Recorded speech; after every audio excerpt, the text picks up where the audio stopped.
Hi, I'm Dr. Sam from University Animal Clinic, and today I want to talk a little bit about flea and tick prevention. I've got my assistant Nikki, this is Guinness, but I have my assistant Nikki who's going to ask me some questions, and we'll go through them for you today. Dr. Sam, how does my dog get fleas and ticks?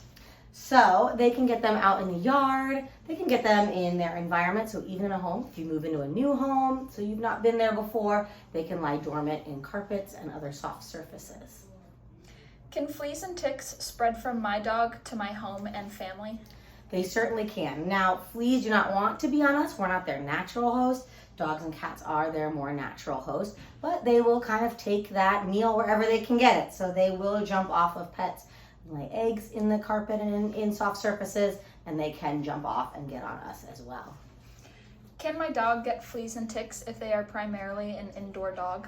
They can. So just like, I talk about here in Florida, we can get bit by mosquitoes inside even if we don't go outside. They can get fleas and ticks if they don't go outside more than just to maybe use the restroom. It doesn't take more than a second for a flea to get on them. But as I mentioned before, even if you're in a new home or if you've just moved or renting, it could be sitting in the carpet and other soft surfaces there, laying dormant in their pupal stage and then hatch and become an adult flea. What health problems can fleas and ticks cause my dog? Yeah, so fleas, they can, if bad enough, and especially on a smaller dog, can take enough of a blood meal that they can cause anemia.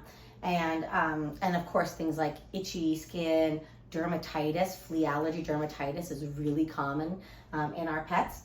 And in ticks, there are numerous blood-borne diseases that ticks can cause, things like ehrlichiosis, which can cause paralysis and things like that from ticks, as well as Lyme disease. So just like us, they can get Lyme disease from certain ticks as well.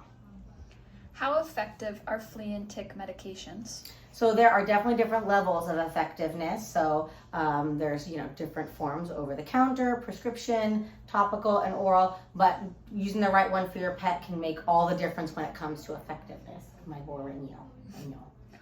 What is the difference between over-the-counter and prescription flea and tick medications? Yeah, so generally, of course, there's risk with over-the-counter that you could be dealing with a counterfeit product that's not going to work at all.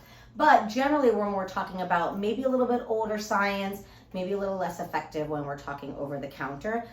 Certain older topicals, they just don't last as long. So they'll say they last 30 days, but really they're only at that peak efficaciousness for about 2 weeks, and it starts to taper off. Versus some of our newer products can be more effective for the full 30 days that you give them. What different types of flea and tick preventative treatments are there?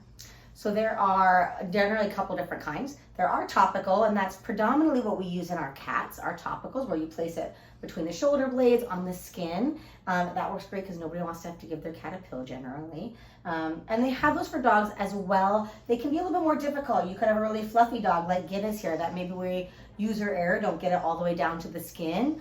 Or if they're bathed too soon to when you apply it, then it doesn't kind of distribute on the oil glands. So that would be topicals. And then oral medications can be extremely effective because there's less risk of user error, maybe not applying it. So as long as they eat it, it'll be effective. They start working much quicker. The oral flea medications can start working in as little as 30 minutes. But usually at about 4 hours, they've killed most of the fleas that we can find. And because they're oral and metabolize in the body, can actually work for the full 30 days that they're given. So they will last that entire month versus maybe only lasting for the first couple weeks. So when we talk about our flea allergy pets and our itchy pets, that's really important that that's on board the whole month. What will my veterinarian recommend for flea and tick treatment? It depends on your pet. Predominantly in our dogs, we're going to be recommending an oral medication unless they've ever had seizures before. These oral medications get a bum rap for seizure causing, but they don't cause seizures, but can lower the seizure threshold, making it a little easier for pets that already have seizures. So we won't recommend it for those, but generally we're going to recommend an oral medication because of how efficacious it is.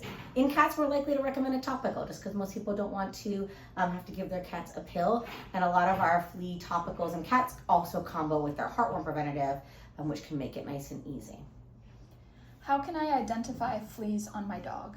So fleas, there's a couple different ways. They make great flea combs, very inexpensive. You can get on Amazon that have really skinny little teeth that you can use to kind of comb, and then you'll see the fleas through the fur that way, especially in a darker fluffier dog like Guinness here. In a lighter colored dog, you might just see them by lifting up the hair, especially near the tail, because that's where they like to be.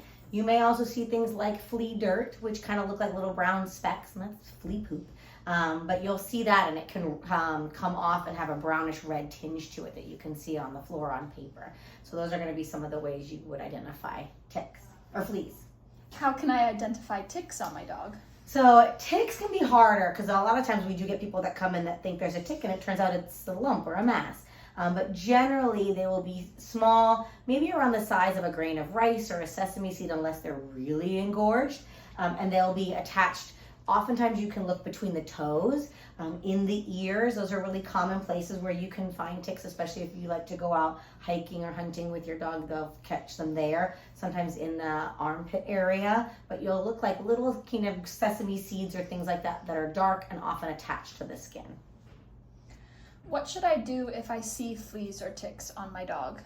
Yeah, so ticks, if you don't feel comfortable removing, give us a call and we can help either walk you through it or do them here, because we do want to make sure we get that entire tick. Otherwise, we can cause irritation to the skin if we leave that there, if they've bitten them. Fleas, when you talk about removal, the nice thing about a lot of these new oral medications is that they will kill them so quickly that you don't have to worry about removing them. They're dirty and you'll want to vacuum them up and give your dog a bath, but you won't have to worry about actually like taking them off of them because they will die from that prevention. And so if you have questions more about all the different options for your flea and tick prevention, please give us a call. We are here to do our best to keep your pets flea and tick free, itch free. So give us a call and we can go over all those options and what's best specifically for your pet.